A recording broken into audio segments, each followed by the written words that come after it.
Alicia, buenas tardes. Contanos un poco a qué venís a la ciudad de Rosario. Bien, vengo a hablar de la independencia económica, a reivindicar, digamos, el aniversario de la independencia económica dictada por el general Juan Domingo Perón, vinculada a la idea de cultura, ciencia y técnica como baluartes fundamentales de la independencia que ha sido históricamente en países semicoloniales como la Argentina, y en la Argentina en particular, sinónimo de industrialización. Ya que lo mencionás al general Perón, él hablaba de una etapa universalista, digamos, en el futuro, cuando él hacía unos 50 años hablaba de esto. Podríamos decir que en esta etapa, digamos, que de alguna manera visoró, ¿se puede hablar de independencia económica tal como lo hizo, por ejemplo, en aquellos años, en la década del 40, del 50? Sí, mira, él empieza a hablar fundamentalmente de universalismo, de un proceso que se estaba dando a nivel mundo y que era imparable. En ese sentido, fundamentalmente en la hora de los pueblos, en América Latina, ahora o nunca, que son los textos programáticos, la anteúltima actualización política doctrinaria en el modelo argentino, él lo que avisora que el conjunto, digamos, la reunión de naciones era un fenómeno que se estaba dando a nivel mundial y que la única salida para la Argentina era enfrentar ese futuro próximo que él lo avisoraba para el 2000, digamos, en esa idea que los justicialistas solemos recordar que el 2000 nos encontrará unidos y organizados, y que en ese sentido era necesario que la Argentina esté preparada para enfrentar el fenómeno de mundialización, que nosotros conocimos su cara más dolorosa, que fue la globalización, digamos. Pero cuando Perón habla de universalismo, es un fenómeno que se va a dar a nivel continental. Entonces, la Argentina, ¿qué tenía que lograr? En principio, generar la independencia económica. Perón era un convencido de que la independencia nacional de manera insular era muy difícil lograrla y que se necesitaba la incorporación a lo que denominó el continentalismo, que nosotros lo pensamos los últimos años como integración regional. Y dentro de esa integración regional, que te iba a dar unidad y fuerza, fundamentalmente para enfrentar los embates de un imperialismo atroz en su contexto, digamos, geopolítico, y aún en la actualidad había que caminar además hacia la incorporación al tercer mundo en su conjunto. En un tercer mundo, digamos, que hoy no existe como categoría política, pero convengamos que los problemas que piensa Perón en términos, digamos, de la independencia de la nación son los mismos problemas que pensamos nosotros en la actualidad. Yendo un poco, o viniendo un poco más al país, digamos, a la Argentina específicamente, podemos hablar de Perón, estamos hablando de Perón, que es una figura histórica, digamos, y desde hace mucho tiempo han transitado muchos presidentes, muchos dirigentes, la política ha ido modificándose tremendamente, digamos, en los últimos años. La pregunta sería si lo ves aplicable, o en qué puntos ves aplicable aquel pensamiento de Perón de hace tantas décadas, digamos, en este tiempo. Mira, yo soy de las convencidas, como tantos otros compañeros, que nos dedicamos fundamentalmente a predicar la doctrina justicialista, que en la doctrina justicialista está cifrada la posibilidad de un futuro de dignidad para la Argentina y para América Latina en su conjunto. Que las cuestiones que Perón avisoró y analizó y previó, digamos, de cara al futuro, son las cuestiones que posteriormente la Argentina y América Latina enfrentaron, lamentablemente no desde los postulados doctrinarios que pensó el general. El general Perón muere el 1 de julio del año 74 y posteriormente la Argentina hace todo lo contrario a lo que él había postulado en función de las necesidades de la independencia nacional en términos de la integración. Yo creo que la doctrina justicialista tiene profunda vitalidad.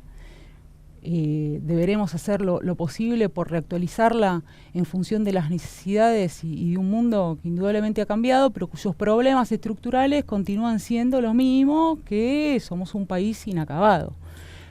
En ese sentido, digamos, la reactualización doctrinaria yo siempre la pienso como terminar de saldar la revolución inconclusa que a Perón no le dejaron realizar. Muchas personas que no se identifican con el peronismo, que no se sienten peronistas, que no son peronistas, en el mejor de los casos dicen, qué buena es la doctrina peronista, digamos, pero lástima que nadie la aplica en este momento. ¿Cómo ves esa situación, digamos, esa, si se quiere, descompensación o ese desacople entre lo que postula la doctrina justicialista con muchas de los que, bueno, se dicen dirigentes del peronismo actual? Mira, con el peronismo pasó después de las derrotas políticas, fundamentalmente en el caso de la Argentina, derrota trágica del 55, coronada, reactualizada con fuerza en el 76. Fue, digamos, una ofensiva del imperialismo ligado a las oligarquías en todo el continente en su conjunto, que significó que lo que habían sido identidades vinculadas a movimientos de liberación, el peronismo es nuestra revolución nacional, terminaron trocando en partidos demoliberales. Yo creo que los peronistas nos debemos una discusión profunda en función de nuestra identidad, de qué es lo que somos, y somos una revolución, y somos tres banderas, y somos una doctrina, y no somos estrictamente un partido político, digamos, sino que tenemos una dinámica de movimiento nacional profundamente frentista que debe recuperar, y es un trabajo que muchos hacemos, recuperar las tres banderas que son la esencia de lo que somos. Digo, la derrota del intento de borrar lo revolucionario del peronismo no es estrictamente un fenómeno que se dio en Argentina. En todos los nacionalismos populares de América Latina, sobre identidades que habían sido profundamente revolucionarias, se entró, si se quiere, un proceso de contrarrevolución, fundamentalmente a través de los partidos, ¿no? Una cuestión que se da en la geopolítica mundial. ¿Y cómo es esa restitución de la que estás hablando? ¿Cómo estimás que se debe dar? Y yo creo que se debe dar, en principio, recuperando baluartes fundamentales, las tres banderas que mencioné. Un país sin independencia económica difícilmente pueda llevar adelante la toma de decisiones en el terreno de la política y menos redistribuir la riqueza en términos sociales. Y recuperando cuestiones doctrinarias esenciales como la columna vertebral, que han sido históricamente los trabajadores para cualquier movimiento nacional y lo continúa siendo en la actualidad, y reitero, y fundamentalmente poder discutir la esencia movimentista del peronismo, que no se circunscribe meramente a ser un partido. De hecho, en la concepción de Perón del justicialismo, el partido era meramente una herramienta electoral.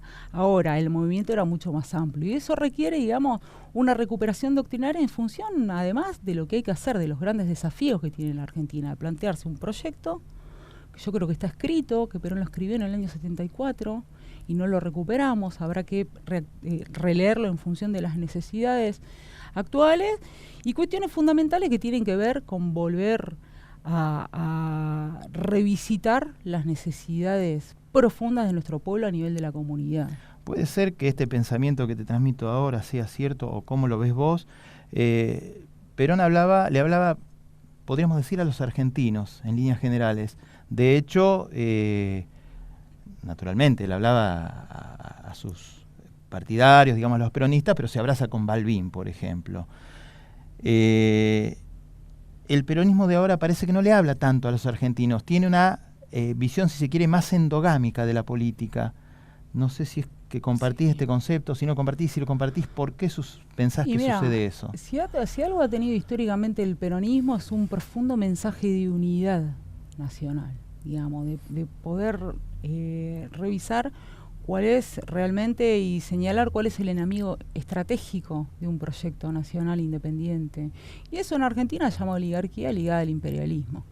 En ese sentido, fundamentalmente el último Perón, el Perón que vuelve en el 74, hasta lo reformula en términos de eslogan, lo que para los justicialistas era el eslogan de para un peronista no hay nada mejor que otro peronista, le da una vuelta de tuerca en función de ampliar la base de sustentación. Y empieza a decir, para un argentino no hay nada mejor que otro argentino. Fundamentalmente, ¿por qué? Porque daba cuenta que en función de los fraccionamientos trágicos que acontecían dentro del espacio propio, era inconducible el peronismo en su momento. Y que el mensaje, digamos, de unidad y de proyecto nacional tenía que encarnar en la comunidad nacional en su conjunto, digamos, en la Argentina, con una cuestión profundamente patriótica, digamos, casi de salvación nacional. ¿Qué pregonaba? Que sin un proceso de unidad y de reconstrucción nacional, la Argentina no iba a poder caminar hacia el futuro. ¿Hay similitudes? ¿Son lo mismo? ¿No son lo mismo? El peronismo, el justicialismo, el kirchnerismo, que son las categorías actuales, digamos, que estamos escuchando todos los días. Mira, cuando yo hablo de peronismo y de justicialismo casi los uso como sinónimos. Me parece que el kirchnerismo como identidad política fue una actualización de la doctrina justicialista en función de un nuevo tiempo histórico y sin haber llevado adelante una agenda integral y revolucionaria como le hizo el peronismo. De alguna manera un peronismo al que le han faltado cuestiones profundas vinculadas a un proyecto integral de nación. Macri habla del peronismo y hasta lo cita y, digamos, hace referencias al respecto. Sí, porque indudablemente tiene una pretensión de acercarse. ¿Cómo lo ves vos? Indudablemente hay algo en la identidad peronista. Vos hablabas, digamos, de todo lo que se ha hecho posterior a la muerte de Perón. En nombre del peronismo y los justicialistas nos hacemos cargo sin beneficio de inventario de las luces y sombras de nuestro movimiento, fundamentalmente en los 80 y en los 90, después, digamos, de la derrota política que significó y el dolor que significó la última dictadura militar. El peronismo, digamos, empieza a resquebrajarse su condición movimentista y se convierte en un partido del régimen, en un partido más del régimen. Perón lo avisoraba en el 74, digamos, el riesgo de que el peronismo se convierta en partido demoliberal. Hay indudablemente en el ADN de los argentinos una cuestión de dignidad imborrable y que tiene que ver, digamos, con la única revolución nacional que tuvimos. Y ahí abrevan diversos actores. Entonces, indudablemente el terreno de la identidad, de lo que el peronismo significa, es un terreno de disputa. Algunos estamos convencidos de que son tres banderas, otros están convencidos de que es el partido del régimen, digamos, o meramente el partido electoral que junta votos. Es un debate, claro que sí. Independientemente de las estructuras, y ya vamos terminando y te agradecemos la presencia, Isiar, de las estructuras de las que me venías hablando, y del cuerpo ideológico que tiene el peronismo, las tres banderas y este tipo de cosas, digamos, que venías desarrollando, el peronismo se ha caracterizado en sus mejores momentos, vamos a decirlo de esa manera, por tener un anclaje popular concreto. Había unidades básicas, había organizaciones populares, había gente organizada en torno a eso. Esto parece no suceder en estos tiempos. Parece que el peronismo y hasta la política misma, en líneas generales, se termina reduciendo a lo que actúan, dicen o hacen algunos referentes políticos, digamos. Algunos pueden ser dirigentes y otros no, pero ¿y cómo lo ves esto, digamos, esta falta de organización que puede verse, digamos, que está ausente en muchos sectores del peronismo en la Argentina? Y yo lo veo como un tremendo desafío, que es lo que hay que hacer. Perón lo que promovía era darle poder a las organizaciones libres del pueblo. En el poder popular estaba el reaseguro de la continuidad y de la profundización de un proyecto revolucionario. No es un debate meramente vinculado al Estado que empodera, sino fundamentalmente a la construcción territorial de lazos de solidaridad, lo que doctrinariamente, digamos, en el Congreso de Filosofía del año 48 lo presenta como la comunidad organizada y lo vuelve a ratificar en el 74. Es necesario, digamos, volver a entablar lazos de la comunidad vinculados a darle poder a los espacios genuinos de poder en el territorio, clubes de barrio, sociedades de fomento, la familia, los sindicatos, digamos, toda la serie de organizaciones libres del pueblo. Ese es un desafío que los peronistas tenemos en la actualidad y que habla casi a gritos de cuál es nuestra tarea, digamos, al margen de las instancias electorales, que tienen que ver, digamos, con poder pensar la reconfiguración de una Argentina al corto, mediano y largo plazo. Y uno de los desafíos fundamentales es volver a reconstruir poder popular, digamos. Evidentemente, y esto para finalizar, tu tema es el peronismo, digamos, pero si tuviera que preguntarte, ¿qué le dirías a todos aquellos argentinos que no son peronistas y que también desean una Argentina libre, grande, soberana, como le queramos llamar, qué le dirías?